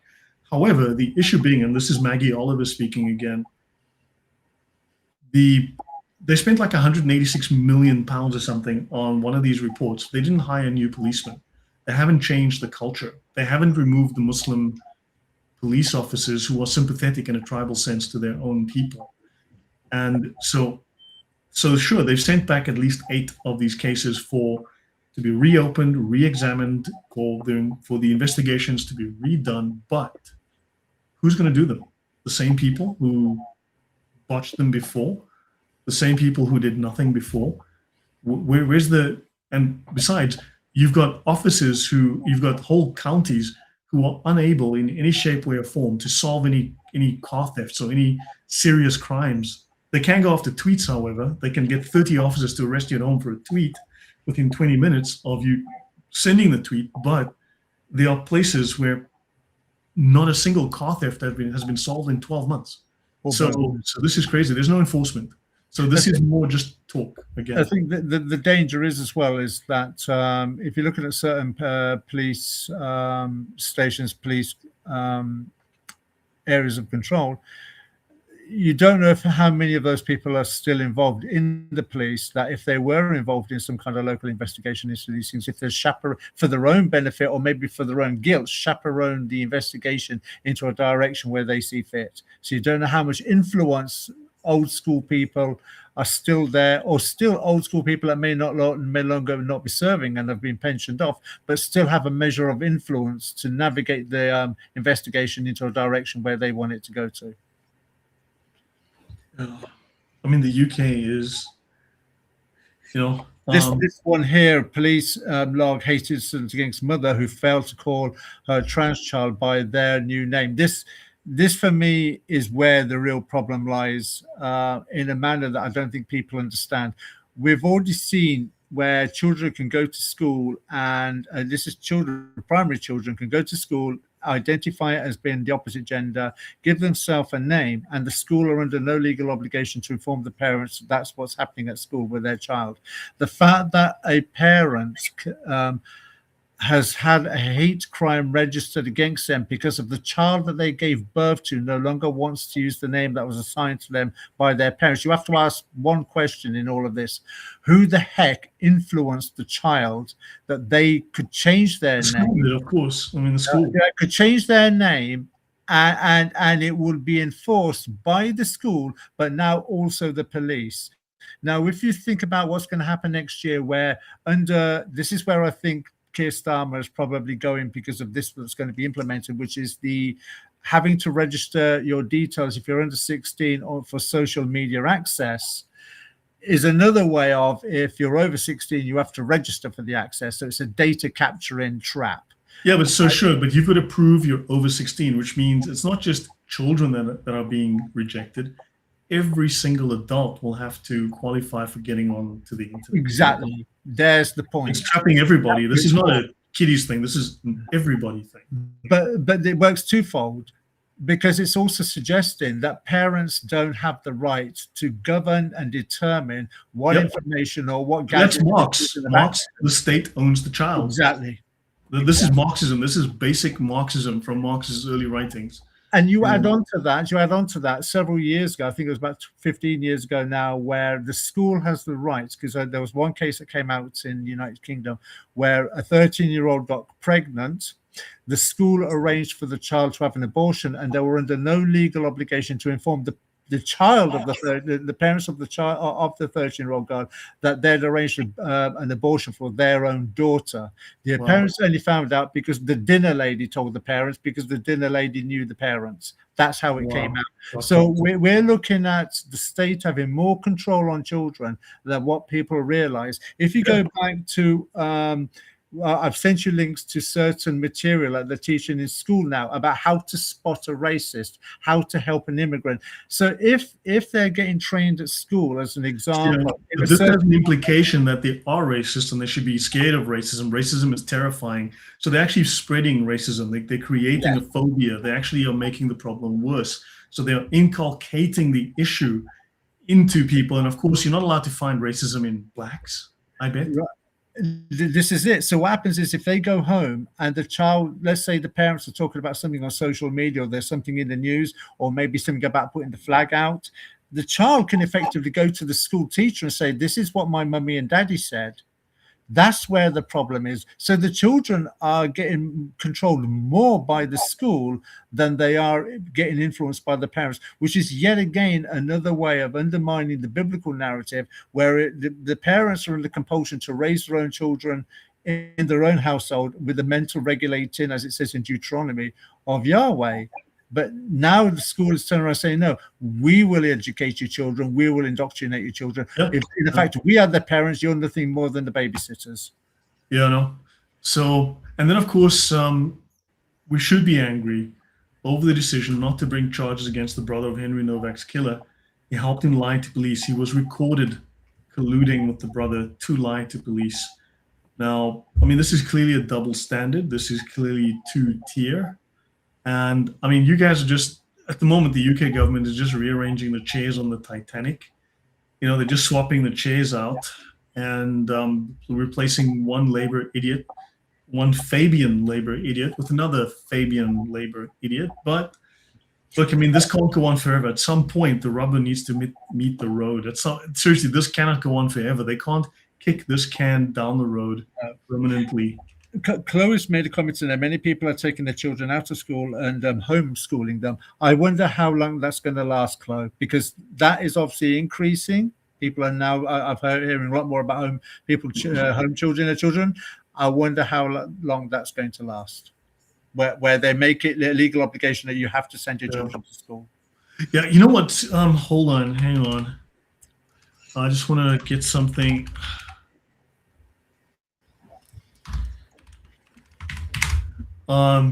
Yeah, you know, besides, I mean, you guys need to realize that this is Helen of Congo, okay? This is Helen of Congo, the most beautiful woman in the world, the face that launched 1,000 ships or some. Yeah, what can I say? I'll tell you what you can say, right? I know what this is referring to, right? But I've got a more insidious one than that. Cynthia Erivo, the black lesbian who plays Jesus Christ Superstar. Yeah. Let's find that. So, oh my gosh, okay, brave, so blah, blah, blah. Don't you just love all this new stuff? There was a time, yeah, Jesus Christ Superstar, everybody. Just so you can see, here is your Jesus Christ. Hang on. And if you don't like Jesus Christ, then you're a racist bigot. I can't help you. So here you go. This is Jesus Christ Superstar then versus now. The resemblance is incredible. It's uncanny. Yeah. So look, if I were you, look, if yeah. Look, seriously, they are stealing your culture. They are stealing your past. They are stealing your country. They're stealing your history. They're taking your identity. And yeah, you need to understand this is never going to stop. It must be stopped. This is not going to stop. You need to learn to find a way to call it what it is. You need to find a way to spin the argument in your favor, because they are using spinmeisters to spin it in their favor. This is not Jesus Christ. This is a cow with a nose ring, right? This is a black lesbian, a bold black lesbian with I would assume some kind of mental issues. And yeah, I don't know, man. This is not, as I said, we had Helen of Congo, and here you've got, I don't know. Is that Andrew Lloyd Webber? I think it's one. He looks like it. I can see why his wife ditched him. Yeah, so you may want to let's have a look at this one. So look, really, yeah. Look, I'm sorry. I'm gonna have to come up with the hashtag not my Jesus, if that's okay. Let me just get that out there. Hashtag. Give me 1 second. Hashtag not my Jesus. Sorry, but no. Repellent. Yeah, this is sick. And you're going to need a very large bottle of bug spray to get rid of this crap. This is not going to stop unless you stop them, unless you push back hard. This is going to keep happening. They're not, they hate you, they despise you, they despise everything you stand for. You need to understand this. It's hard. I know that the whole system is against you, right? You say anything, it could turn into an HR incident. So you're going to have to learn to play within the confines of the game, but this is not impossible. This can be done. Yep. Yeah, Chloe just made a comment there. Black author claimed that black people built Stonehenge. I was actually going to comment on that, Chloe. That's part of further things that are taking place within the education system about how the Stonehenge was built by black people, but not just Stonehenge, that black people were the first people on the United Kingdom as well. I think history is being rewritten quite deliberately. But I think the best person to listen to on that is Rafe Hadel Manku. Yeah, he's pretty good. He's pretty good. He's probably the best person to speak to on or listen to on that. Yeah. So as we know, they tried to intervene even while the court case for Henry Novak was on. And when they knew that he had not done anything wrong, the police still tried to smear and slander Henry as racist and having committed a racist crime against Degwa to justify the murder. So they were trying to mitigate the evidence by painting and smearing Henry Novak as the aggressor to then justify his murder. This is the police. So, yeah, one has to wonder, the state is your enemy here. The state is not your friend. And this is disturbing. Yeah, let's skip this one. Let's skip the zoo attack thing. Yeah. So this one is pretty bad. My 20-year-old daughter can't find a job, and the reason is infuriating. The reason is that white people are being impoverished. They're stealing your jobs too. Yeah, okay. So the priority from all employers now is to employ migrants at the cost of employing local people from the indigenous population. Yeah, they are literally impoverishing white people. They're stealing your jobs. They are giving preference. This is racism that gives preference to outsiders, to foreigners, and they want to impoverish you. They want to destroy you financially. This is dimitude. You're paying a tax it's just dimitude for the 20th century. If you think about it, how many churches are being set on fire? They can't find funds to rebuild these churches. They can't find funds to repair these churches. And under the dhimmi laws, the dhimmi is not allowed to repair his church. They're not allowed to rebuild a church. They're not allowed to build any new churches, but they do have money. They do have 40 million pounds to give for the safeguarding of mosques. They've got exactly fuck all money to give for the safeguarding of churches. You are a dhimmi. You need to understand that they're applying these laws slowly but surely, and this is simply dimitude for the 21st century with British characteristics. And yeah, Thunderous? Yeah, I'm just thinking on this situation, if the roles were turned around, like we shouldn't be employing people from black or brown communities, or people that are blind, or people that are disabled. Can you imagine the backlash? Can you imagine the media backlash on this? But you know, if it's white people, then gone are the days when I actually have the responsibility for the role that I do at the bank I work for. I have the privilege of interviewing people for the role. But recently, I had to go through a training program on diversity and equity, and it was strongly hinting at trying to give roles of people that are not non-Indigenous. So we've gone away from meritocracy, and we now have to fill diversity quotas. And I work for a major money lender in this country. Yeah. So hold on. So guys, you need to get into the hashtag diversity. Okay. You need to definitely get into the hashtag diversity. You figure out how to spell it, but yeah, that's all it is. It's just making things worse. And in fact, the system favors foreigners, immigrants, illegals against the native white Brits by 27-1. So only 1 in 27 of these jobs that used to go to young British teenagers and youth, only 1 in 27 of these jobs now goes to a native Brit, because 26 out of every 27 jobs is going to some guy that hates you. So yeah, this is shocking. This is shocking. Of course, we've spoken about this. They're going to prioritize the BBC, and they're going to try to obviously use censorship because they feel the pain. This is the centralization of media then. So what we're going into now is very 1984, where you'll only get one mouthpiece telling you what the news is. This is what it is. Yeah. Yeah. And then the last one. So this French right-wing activist, she was nearly raped by a migrant, Tunisian migrant, I believe. When you see the original interview, I remember when this happened several years ago, I actually watched the interview. She is visibly shaking. She starts almost crying. She's shaking. You can hear her voice is shaking. She's traumatized. Her body starts to tremble. You can see the shock that she's in. And she says, we French women who are assaulted by these men, we know that the major threat to us women who survived these incidents is not French men. It's these foreigners, these Arabs, these Moroccans, these African migrants that the government is letting in. She said this, and she was charged with a hate crime. She was charged with incitement or whatever, and she was nearly sentenced to prison. I think it's only because because there was such a public outcry and so much public attention focused on this. Her name is Tay Descoufon. Okay? Her name is Tay Descoufon. And she was spared prison for saying this.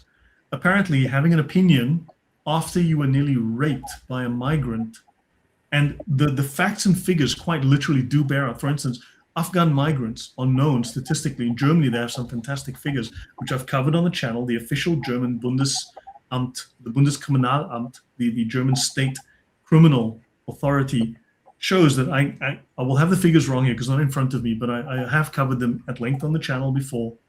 That, for instance, men from Afghanistan are something like 67 times more likely than a native German to rape a woman, right? Somalis are like 58 times more likely. Ethiopians are 78 times more likely, and so on. You're about 49 times more likely to be murdered by a Somali, for instance. These are the kinds of figures. You are 16 times more likely to be raped or murdered by a Pakistani than a German. And don't forget, this is like a tiny fraction of the population versus a very large percentage of whites. And the chances are something like, the chances are like 70 times more that a foreigner will murder or rape you or rob you or beat you. And she's right. All the statistics from France, Germany, Italy, Sweden, Denmark, England, Australia, all the statistics back what she's saying. Now, yes. Even I listened to the interview, and I think you and I and many people are listening to the show and will listen to the show later, are probably savvy enough to know when someone is talking, whether they're exaggerating, lying, or trying to fool you, or they're speaking with a sense of truth and honesty. And I've listened to the interview as well, and it's very easy to see that she's been very honest and sincere in the interview. However, even if you wanted to grossly say that she was lying and that her interview was fabricated, my response to that is, well, how close is it to the lie to make her think that she can get away? How close is it to the truth to make her think that she can get away with the lie? And the reason why I say that is because all the numbers, all the statistics, even if it is she was lying for her own situation, but tells the truth for other women that have had to suffer more than what she's done at the hands of the immigration that's taken place in Europe. Let's not forget. Yep. Let's not forget that it was only about 10, 12 weeks ago that in Spain, a girl that was raped by 3 immigrants, brutally raped by 3 immigrants, tried to commit suicide by throwing herself out of a 5-story building, ended up as a paraplegic, and then because the suicide failed, she opted for state-assisted suicide in Spain. And rather than care for her, what did Spain do? Spain suicided her because that's what she wanted, even though it was under protest from her father and her family. This is where we are now. That the traumatic effect of what's taking place in Europe is leading people to try and take their own lives because they can't live with what's happened to them.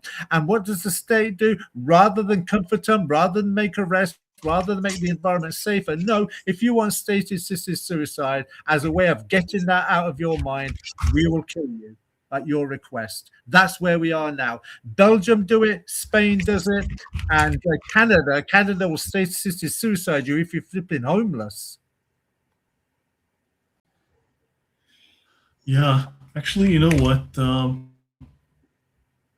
And You can know only what? I don't know if you guys have ever watched the movie. I don't know if you guys have ever watched. Let me just get this up. If I recall, I don't know if you guys have watched the movie Network. yeah, I'm got it. mad as hell, and I'm not going to take this anymore.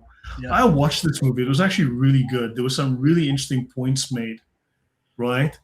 And he makes this fantastic. You can watch this on YouTube. I don't have to tell you things are bad. Everybody knows things are bad. It's a depression. Everybody's out of work or scared of losing their job. The dollar buys a nickel's worth. Banks are going bust. Shopkeepers keep a gun under the counter. Punks are running wild in the street, and there's nobody anywhere who seems to know what to do, and there's no end to it. We know the air is unfit to breathe, and our food is unfit to eat, and we sit and watch our TVs while some local newscaster tells us today we had 15 homicides and 63 violent crimes, as if that's the way it's supposed to be. We all know things are bad, worse than bad. They're crazy. It's like everything's going crazy. So we don't go out anymore. We sit in the house, and slowly the world we live in gets smaller. And all we ask is, please, at least leave us alone in our own living rooms. Let me have my toaster and my TV and my hairdryer and my steel-belted radials, and I won't say anything. Just leave us alone. Well, I'm not going to leave you alone. I want you to get mad. I don't want you to riot. I don't want you to protest. I don't want you to write your congressman, because I wouldn't know what to tell you to write. I don't know what to do about the depression and the inflation and the defense budget and the Russians and the crime in the street. All I know is, first, you got to get mad. You've got to say, I'm mad as hell and I'm not going to take this anymore. I'm a human being, God damn it. My life has value. So I want you to get up now. I want you to get out of your chairs and go to the window right now. I want you to go to the window, open it, and stick your head out and yell. I want you to yell, I'm mad as hell, and I'm not going to take this anymore. Now, and this is Thunderous, go on. I was going to say, and when was that written? Wasn't it right about 73, 74? This is 70s, the early 70s. I watched this movie. Watch the monologue on YouTube. It's fantastic. And it's go on.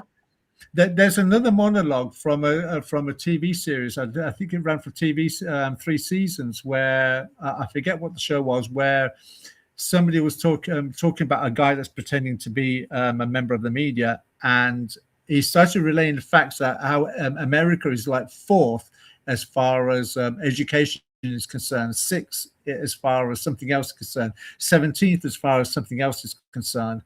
So there are clever script writers that are honest enough to tell you what the reality is of where we are in the world.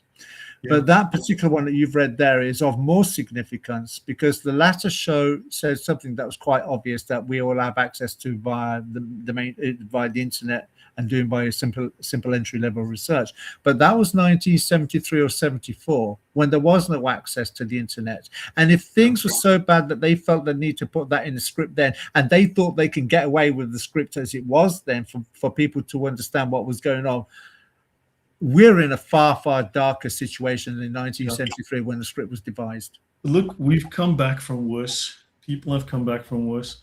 So look, I hope you will take heed. I hope you will be mad.